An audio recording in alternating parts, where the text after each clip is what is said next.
1947 में जब पाकिस्तान बना तो कराची में बहुत से इदारे उस वक्त मौजूद थे और वो इदारे आज भी कराची को संभाल रहे हैं। और वो इदारे कब बने थे, जिक्र किया था आलमगीर खान साहब ने, मैं उसकी तफसील में जा रहा हूँ। कराची पोर्ट ट्रस्ट जो है ये 1887 में बना, कराची चैम्बर ऑफ कॉमर्स 1860 में बना, कराची एयरपोर्ट 1924 में बना, कराची रेलवे स्टेशन 1898 में बना, एनईडी यूनिवर्सिटी 1921 में बनी, डॉ यूनिवर्सिटी 1945 में बनी, सिंध मदरसातुल इस्लाम जहाँ पे कायद आज़म भी पढ़े 1885 में बना, saint Patrick high school 1861, saint Joseph school 1861, Karachi grammar school 1847, civil अस्पताल Karachi 1888, Jinnah hospital 1930, Karachi municipal corporation 1927, Sindh high court 1923, Sindh assembly building 1940, Sindh का governor house 1843,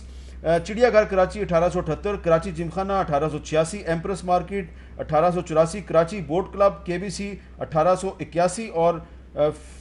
fisherman cooperative society 1945 में बनी है। मैंने आपको गिनवाया कि 47 से पहले पहले कराची में कौन से इदारे मौजूद थे। बहुत से लोग पूछते हैं कि 47 के बाद हमने कराची में क्या कंट्रीब्यूट किया अदर देन हबीब बैंक बिल्डिंग, एमसीबी टावर और 3 सही कह रहे हैं आप, कुछ है? सही बात है, कायद आज़म का मज़ार बन गया और इससे आगे क्या हुआ? आप सही कह रहे हैं, कोई ऐसा डेवलपमेंट आपको नज़र नहीं आता